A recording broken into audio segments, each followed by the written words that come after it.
Hi all, അസ്സലാമു അലൈക്കും. സമയം ഇല്ലാഞ്ഞിട്ടല്ല, ടൈം മാനേജ് ചെയ്യാൻ അറിയാഞ്ഞിട്ടാണ്. വർക്ക് ഇത്ര സമയം ആയതുകൊണ്ട് വേറൊന്നും ബാലൻസ് ചെയ്യാൻ പറ്റുന്നില്ല. നമ്മുടെ ലൈഫ് മാനേജ് ചെയ്ത് തുടങ്ങുന്നത് ശരിക്കും നമ്മൾ ഒരു business man or business woman ആകുമ്പോഴാണ്. അപ്പോൾ നമ്മൾ ജീവിതത്തിൻ്റെ എല്ലാ തലങ്ങളും മാനേജ് ചെയ്ത് പഠിക്കും എന്നുള്ളതാണ്. ഒരു സ്വിച്ച് ഇട്ടാൽ ഒക്കെ ട്രാക്കിൽ ആകുകയാണെങ്കിൽ എന്ത് രസമാണ്. ബിസിനസ് ചെയ്ത് തുടങ്ങുമ്പോൾ ശരിക്കും നമുക്ക് അവയർനെസ് വരും. എവിടെയൊക്കെയാണ് എന്തിലൊക്കെയാണ് നമുക്ക് കുറവുള്ളത് എന്ന്. നമ്മൾ ധൈര്യപൂർവം ഒരു സംരംഭം നടത്താൻ വേണ്ടി മുന്നിട്ടിറങ്ങിയാൽ അതിൽ നിന്ന് നമുക്ക് കിട്ടുന്ന ഒരു കോൺഫിഡൻസ് ഉണ്ട്. നമ്മൾ എന്തെങ്കിലും ഏറ്റെടുത്ത് നടത്താൻ തയ്യാറാവണം. അപ്പോൾ നമ്മൾ അറിഞ്ഞതും അറിയാത്തതും ഒക്കെ പുറത്തു വരും. ചില കാര്യങ്ങൾ നമ്മൾ ചെയ്യണമെങ്കിൽ നമ്മളെ ലോക്ക് ചെയ്യണം, എൻഗേജ് ചെയ്യണം, എന്തിലെങ്കിലും കൊണ്ടുപോയിട്ട് നമ്മളെ ഇൻവോൾവ്ഡ് ആക്കണം. ആ ഇൻവോൾവ്മെൻറ്റ് അതിൽ നിന്നാണ് ഏറ്റവും കൂടുതൽ എവല്യൂഷൻ ഉണ്ടാവുക. സമയമാകുന്ന സമ്പത്ത് എൻ്റെ കയ്യിലാണ് കിടക്കുന്നത്. എനിക്ക് ആരുടെ അടുത്ത് പോയിട്ടും യാചിക്കേണ്ട ആവശ്യമില്ല. അപ്പോൾ നമ്മൾ സമയത്തിൻ്റെ കാര്യത്തിൽ ദരിദ്രരാണ്. സമയം വിറ്റിട്ട് ഉണ്ടാക്കേണ്ടതല്ല വെൽത്ത്, സമയം ശേഖരിച്ച് ഉണ്ടാക്കേണ്ടതാണ് വെൽത്ത്.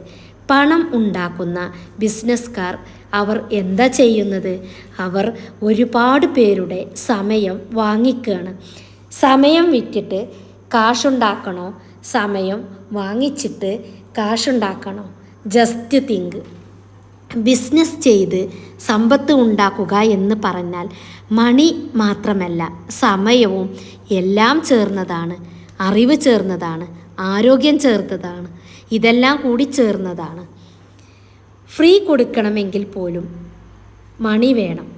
പണമല്ലാത്ത മറ്റ് സമ്പത്തുകളെ പരിപാലിക്കാൻ ആവശ്യമായിട്ടുള്ള പ്രധാനപ്പെട്ട ഒരു സമ്പത്താണ് മണി എന്ന് പറയുന്നത്. ഇവിടെ നമ്മൾ തീരുമാനിക്കണം, ഞാൻ റിച്ച് ആയി മാറേണ്ടത് ആവശ്യമാണോ, എനിക്ക് മണി ആവശ്യമാണോ എന്നുള്ളത്. നമ്മുടെ ഉള്ളിൽ മണി അവയർനെസ് ഇല്ല, അതുകൊണ്ട് നമ്മൾ അതൊന്നും കാണുന്നില്ല. പണം തീരെ ഇല്ല എന്നല്ല, ഉണ്ട്, നമ്മൾ കാണുന്നില്ല. എന്തുകൊണ്ട് കാണുന്നില്ല? എൻ്റെ ബോധത്തിൽ, എൻ്റെ അവയർനെസ്സിൽ മണി ഇല്ല. ബിസിനസ് ഉണ്ട്, പൈസ വരുന്നില്ല.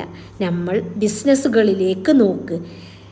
നമ്മൾ നമ്മുടെ ചുറ്റുമുള്ള വിഭവങ്ങളെ ഏത് രീതിയിൽ മാനേജ് ചെയ്യുന്നു, ഏത് രീതിയിൽ എക്സിക്യൂട്ടീവ് ചെയ്യുന്നു, അതിനനുസരിച്ചാണ് നമ്മളിലേക്ക് നമ്മളുടെ ബിസിനസ് നടക്കുന്നതും അതുപോലെ തന്നെ നമ്മളിലേക്ക് മണി കടന്നു വരുന്നതും. അങ്ങനെ നോക്കുകയാണെങ്കിൽ ബിസിനസ് പഠിച്ചവനല്ല ബിസിനസ്സുകാരനാകുന്നത്, വിഭവങ്ങളെ എക്സിക്യൂട്ടീവ് ചെയ്യാൻ പഠിച്ചവനാണ് ബിസിനസ്സുകാരനാവുന്നത്. എൻ്റെ ലൈഫിൽ എനിക്ക് എന്തെല്ലാം വിഭവങ്ങളുണ്ട്, അറിവായിട്ട് ഏതൊരു മനുഷ്യനും എന്ത് ഉണ്ട് എന്ന് നോക്കുന്നതിന് പകരം എന്ത് ഇല്ല എന്നതാണ് നോക്കുക. അപ്പോൾ തന്നെ മനസ്സിലാക്കുക, നമ്മളുടെ മൈൻഡ് നമുക്ക് എതിരാണ് വർക്ക് ചെയ്തു കൊണ്ടിരിക്കുന്നത്. നമ്മളുടെ മനസ്സ് നമുക്ക് എതിരാണ്.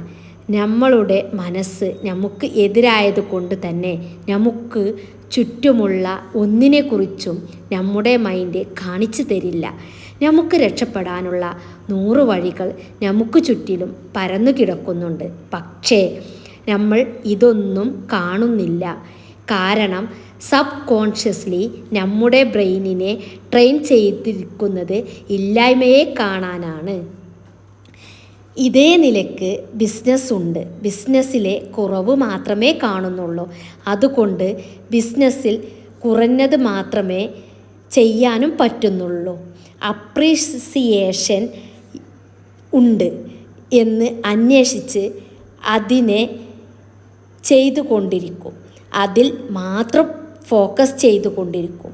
ആ ഉള്ളതിനെ വെച്ച് എക്സിക്യൂട്ടീവ് ചെയ്ത് മാനേജ് ചെയ്ത് നമ്മളെ സമയവും നമ്മളെ ബന്ധങ്ങളും അറിവും അതിൽ നമ്മൾ ഇൻവെസ്റ്റ് ചെയ്തു കഴിഞ്ഞാൽ എന്തൊക്കെ ഇല്ല അതൊക്കെ വരും. ഉള്ള സാധനം കൊണ്ടല്ല.